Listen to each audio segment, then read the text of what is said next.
Hello friends, we are going to continue exercise 13.3. Read the statement of question number 5. A container shaped like a right circular cylinder having diameter 12 cm and height 15 cm is full of ice cream. ये cylindrical shape का container है, diameter 12 है, height 15 है, ice cream से भरा हुआ है. The ice cream is to be filled into cones of height 12 cm and diameter 6 cm having hemispherical shape on the top. Softy सब ने खाई है, right.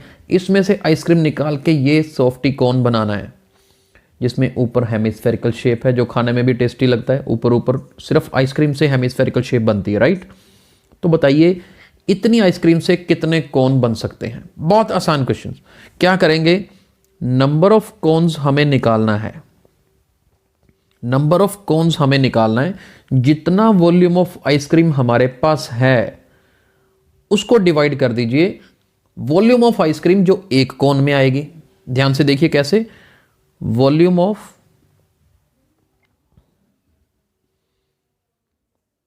This cylinder, in fact if I talk in terms of shapes, volume of cylinder अगर मैं इसे divide कर दूं किससे, एक पर्टिकुलर सॉफ्टी कॉन से, दैट मीन्स इसमें ना एक तो दो चीजें आएंगी, volume of cone plus volume of hemisphere. ये नहीं गलती करनी यहां पर. क्यों नहीं करनी, क्योंकि देखो नीचे सॉफ्टी कॉन जब इसका वॉल्यूम लेते हैं तो कॉनिकल शेप तो है ही, ऊपर हेमिस्फेरिकल शेप भी है. तो जितनी टोटल हमारे पास आइसक्रीम है, सिंगल कोन में जितनी आइसक्रीम आती है उससे डिवाइड करेंगे तो नंबर ऑफ कॉन्स आ जाएगा. सिलेंडर का वॉल्यूम कैसे निकालते हैं, पाई आर स्क्वायर एच. चलिए पाई मैंने लिख दिया. रेडियस कितना है सिलेंडर का, 12 तो डायमीटर है, इसका हाफ करेंगे 6 होगा. चलिए पाई आर स्क्वायर. हाइट कितनी है 15. अब डिनोमिनेटर देखते हैं. Volume of cone 1/3 pi r square h. Radius कितना है 3. हाइट कितनी है 12. Then volume of hemisphere 2/3 pi r cube. Radius कितना है 3 है. तो बस इसी को सॉल्व करना है, आपका आंसर आ जाएगा. मैं थोड़ा सा इसको और मूव करता हूं अभी. पाई मल्टीप्लाई 6 मल्टीप्लाई 6 मल्टीप्लाई 15. आप नीचे से पाई कॉमन निकाल लीजिए, दोनों में पाई आ रहा है. और इधर देखिए 3 से काट दीजिए 12 को, 4 आएगा.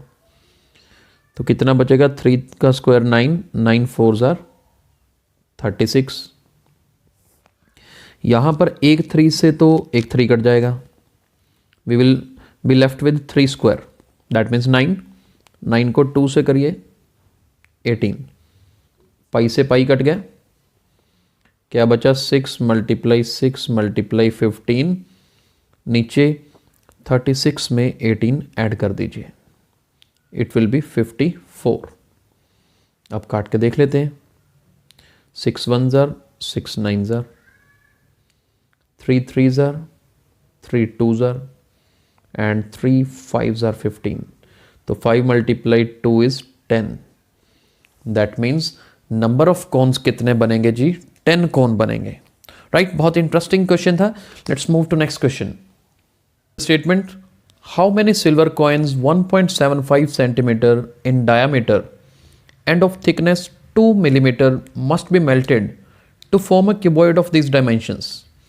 तो हमें सिल्वर कॉइन्स को मिलाकर ये क्यूबॉइड बनाना है. यानी कि जितने सिल्वर कॉइन्स हैं उन सभी को मिलाकर जो उनका वॉल्यूम बनेगा उतना ही वॉल्यूम क्यूबॉइड का होगा. कैसे, मैं यहाँ पर लिख रहा हूँ, ध्यान से देखिएगा. Volume of all silver coins, सभी सिल्वर कॉइन्स का जितना वॉल्यूम होगा वो किसके इक्वल आएगा, वॉल्यूम ऑफ क्यूबॉइड. अब सभी सिल्वर कॉइन्स का वॉल्यूम कैसे निकलेगा, ये देखिए. नंबर ऑफ कॉइन्स को अगर मैं वॉल्यूम ऑफ 1 कॉइन से मल्टीप्लाई कर दूं तो एक ही बात है.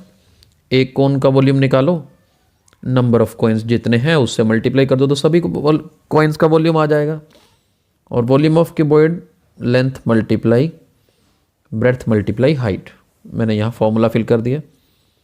तो नंबर ऑफ कॉइन्स कैसे निकलेगा, length multiply breadth multiply height, तो ऊपर वाले का फॉर्मूला हो गया, नीचे ये क्रॉस मल्टीप्लाई करोगे तो वॉल्यूम ऑफ वन कॉइन आ जाएगा। दैट मीन्स अगर मैं length into breadth into height लिखूं या फिर मैं और डाल के लिख रहा हूं, आप डायरेक्ट ये फॉर्मूला लगा सकते हैं, वॉल्यूम ऑफ क्यूबॉइड, एक ही बात है। यानी कि आप डायरेक्ट यहां से भी क्वेश्चन शुरू कर सकते हैं, number of coins is equal to volume of cuboid upon volume of one coin. चलिए अब मैं इधर थोड़ा लगा रहा हूं निशान, यहां शुरू करते हैं। क्यूबॉइड का volume length into breadth into height 5.5 multiply 10 multiply 3.5। Coin का volume pi r square h, pi की वैल्यू फिल कर दी, रेडियस इस डायमीटर का हाफ होगा, दैट मीन्स 1.75 का हाफ, तो आई एम राइटिंग 1.75/2, अगेन 1.75/2, और 2 मिलीमीटर थिकनेस है। थिकनेस 2 मिलीमीटर का मतलब सेंटीमीटर में कन्वर्ट करेंगे तो 10 से डिवाइड करना पड़ेगा। बस इसी कैलकुलेशन को सॉल्व करना है, बहुत इजी है। अभी कुछ भी जल्दबाजी में मत काटिए। सबसे पहले तो इसे आसान बना लेते हैं, 5.5 मल्टीप्लाई 10, ये जो नीचे वैल्यूज नज़र आ रही है ना, इनको ऊपर ले जाइए, 7 इंटू 2 इंटू 2 इंटू 10, और नीचे हमारे पास 22 है, 1.75, अगेन 1.75, देन 2। ठीक है जी, जो वैल्यूज़ हमारे पास हैं अब एज इट इज़ लिख लिए हैं। हाँ, वो बात अलग है, एक 2 से एक 2 कट रहा है, चलो काट देते हैं। अभी डेसिमल्स को इतनी जल्दी नहीं करना हमने, ये देखो ये 2 डेसिमल हटाए तो एक 100 एक का, दूसरा 100 दूसरे का लग गया। डेसिमल्स ख़त्म कर लो पहले आराम से, एक डेसिमल ये, एक ये हटाया, 2 10 लगा दो नीचे। देखो इस 10 से और इस 10 से ये 100 ख़त्म, ये सारी चीज़ें ख़त्म हो जाएंगी, बहुत इजी लगेगा आपको, पक्की बात है, ध्यान से देखिएगा। 11 के टेबल में 2, ये 11 के टेबल में 5, भूलना नहीं है, देखते जाओ एक एक स्टेप। 5 के साथ इसे काटोगे ना, ये 35 आएगा, और ये 35 से ये 35 भी ख़त्म हो जाएगा। बस इसी तरह से कैलकुलेशंस चलेंगी। अभी देखो ये 2 से इस 10 को काट दिया तो 5। ठीक है, अब जितना बच गया इसको दोबारा लिख लेते हैं ताकि कोई कन्फ्यूज़न या मिस्टेक ना रहे। ये 5, आफ्टर 5 7 इज़ देयर, 7 के बाद 2, देन 10 एंड 100। नीचे क्या है हमारे पास, सिर्फ 175। 7 से 175 को काट दीजिए, 7 2s are 14, तो ये 25 आएगा। फिर 5 से काट दीजिए, 5 5s are 25, 5 से इसको काट दीजिए 2, तो 2 2s are 4, 4 into 100 400। That means number of coins कितने आएंगे, 400 आएंगे। आई होप आपको दोनों क्वेश्चंस अच्छे से समझ आ गए हैं। आगे हम अपने नेक्स्ट लेक्चर में कंटिन्यू करेंगे। Thank you so much.